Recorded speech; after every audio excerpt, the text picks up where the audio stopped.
teman-teman di depan saya ini, beliau memiliki hutang 58 miliar lunas dalam waktu 8 bulan. 8 bulan. Tanpa bayar bunga, denda dan ongkos. Pakai apaan, Pak? Dipakai uang dibayar. Enggak pelet. Udah nggak ngiter. musim. Udah nggak musim ya. Udah nggak musim ya. Jaga lilin itu Nggak nggak musim. musim. Udah. Lunas hutangnya dibayar. Faham, cuma kan ada orang yang gila bunuh diri. Ya karena salah program aja. Oh ya, oh, Masya Allah. Assalamualaikum Ustaz. Waalaikumsalam warahmatullahi Wah, wabarakatuh. Masya Allah, ini ada Ustaz Farhan Mauludi nih, guru saya, ya, hafizahullah ta'ala, teman-teman. Jadi beliau ini ternyata membimbing teman-teman kita di dalam program Nasuha yang tentunya banyak yang terjerat hutang riba. Terus dibantu gimana cara lunasinnya. Apakah gali lubang tutup lubang atau seperti apa? Oh iya, BPKB Anda di sekolahin pada saat itu ya? Hah? Biar pinter katanya. Mantap nih. Dulu mindset kita begitu. Pantang buat kita ada BPKB, sertifikat di rumah. Oke. Ternyata itu keliru. Bisnisnya apa antum? Pemecah batu di Bengkulu. Oh oke, jadi harus punya banyak truk. Banyak truk, alat berat, dan sebagainya. Kenapa nggak beli cash? Kan waktu itu nggak ada. Pantang buat kita bayar cash. Karena Lebih baik nyicil. Karena mindset dulu, kalau punya uang cash, lebih baik buat modal. Wah. Buat TPDP. Oke, nanti kita bahas ya. Mindset yang salah dulu ya. Udah lunas sekarang ya. Alhamdulillah. Dan teman-teman di Nasuha berapa yang terbesar saat ini memiliki hutang riba? Jadi kan komunitas ini totalnya berapa ribu Sat? Hampir 3 ribuan. 3 ribuan. 3 ribuan rata-rata punya hutang yang nggak main ya. Kalau saya punya hutang waktu itu 300 juta, itu nggak ada apa-apanya ya Sat ya. Itu aja sempat mimisan tuh saya tuh. Sempat mimisan, kepikiran mau ngakhiri hidup, berantem mulu sama istri, rusuh pokoknya. 300 juta doang. Ya, utang 1 juta dengan utang 10 miliar sama pusingnya. Oh iya. Paling besar berapa Sat di sana? 380 ya. 380 miliar. 80. Boleh saya udahan saja kalau gitu ya. Ngapain Ustaz? Utang segitu buat apa? Beli lato-lato? Beli apa sih? Beli apa sih? Bisnis apa sih? Bingung saya. Rata-rata apa?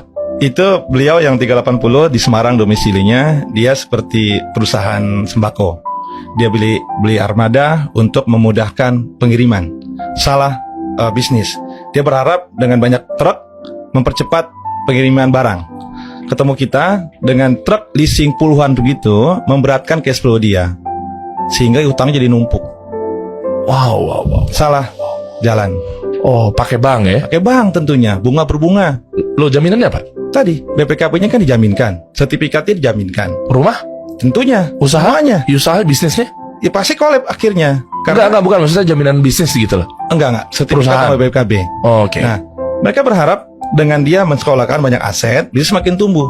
Padahal bunga pasti, penghasilan belum pasti. Iya dong, bunga jalan terus, pasti. Iya. Penghasilan kan belum pasti. Iya. Sehingga setiap tutup buku, uangnya ada, harusnya buat bayar karyawan, harusnya buat keluarga, buat mereka dulu untuk bayar bunga. Oh iya, coba kita lihat ya playnya, videonya dong, coba dong. Ternyata alhamdulillah hasil dari sekolahan BPKB ternyata udah lunas nih ya. Udah lunas. Di kantor leasing. Coba Ini kita play. salah satu tulis. Alhamdulillah hari ini 1 Februari 2019 saya Khairul sudah menebus 26 BPKB dan 2 invoice Adra. Terima kasih Ini buat yang berapa? Pak Dedi, Ya. Pak Ini Toto, 28 dan lainnya armada. yang sudah 28 truk. Ini 28 BPKB truk nih. Truk semua, dan truk Dam truk buat mecahin batu. buat bawa batu Bawa batu dari mana ke mana? dari galian C ke pemecah batu dan ngirim ke konsumen. Konsumennya? Itu proyek-proyek di APBD. Oh iya. Iya.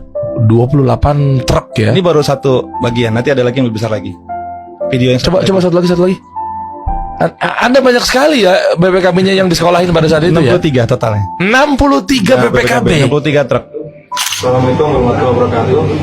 Alhamdulillah hari ini 13 November 2018 saya sudah menebus keseluruhan BPKB di leasing Mitsubishi 33 BPKB lunas tanpa BDO, tanpa Bunganya setiap bulan berapa, Mas? Totalnya bunganya 600 juta, San. Bunganya saja. Belum pokoknya, baru bunganya 600 juta. Iya, belum pokok ya apa sih? Belum pokok. Afan deketan Sat. Jadi belum pokoknya, yang dibayar belum pokoknya, baru bunganya doang Baru bunganya aja per bulan 600 juta men. Oke. Kan total utang saya 58 miliar. Kalikan 1% bunga.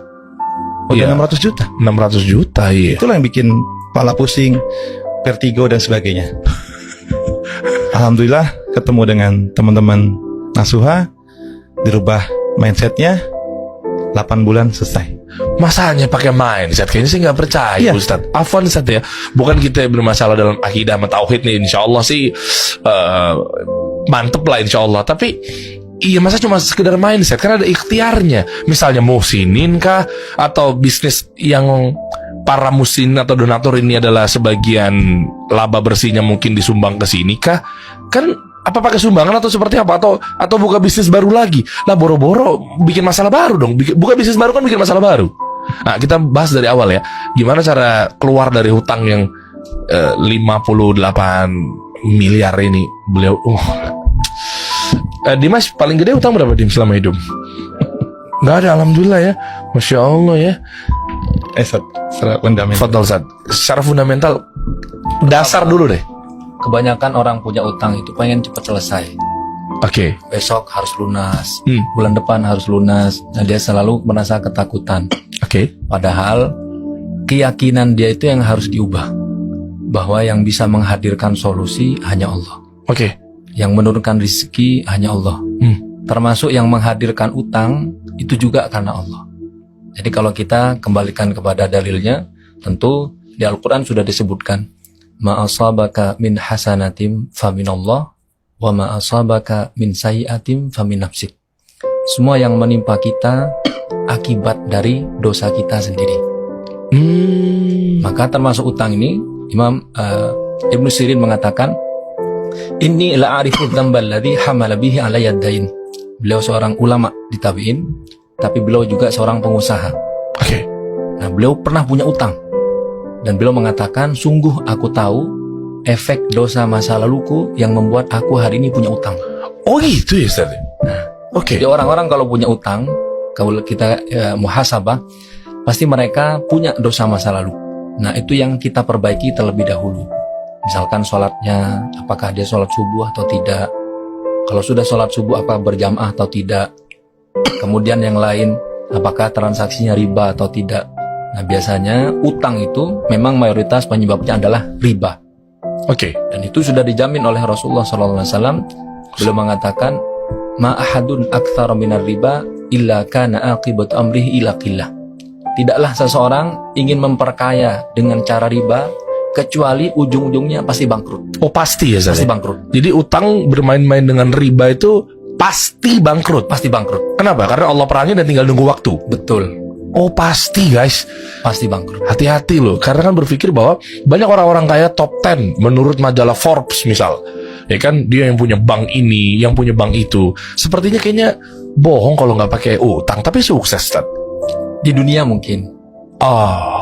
Kata Rasulullah SAW, innallaha yu'tid dunya ila man ahab wa ila man la yuhib wa la yu'tid dina illa man ahab faman a'tahu Allahu dina faqad ahabbahu Allah. Sesungguhnya Allah memberikan dunia kepada orang yang dicintai dan kepada orang yang tidak dicintai. Tapi hanya memberikan agama hanya kepada orang-orang yang dicintai.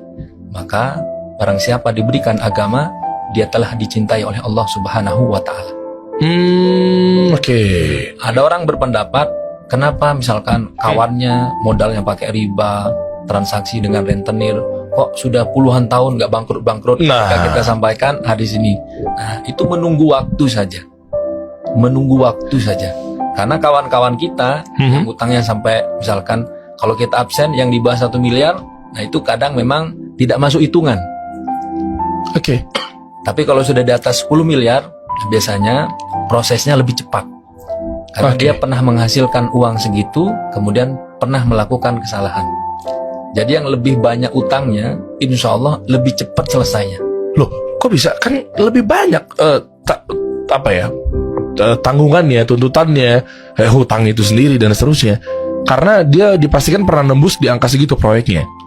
Kurang lebih seperti itu. Lah, sama dong. Kalau yang 50 juta, lah kan dia dapetin 50 juta kan juga bisa dengan dia usahanya untuk 50 juta tersebut. Gimana? Kok malah lebih susah yang lebih kecil? Biasanya yang kecil itu konsumtif. Oh, oke. beli baju,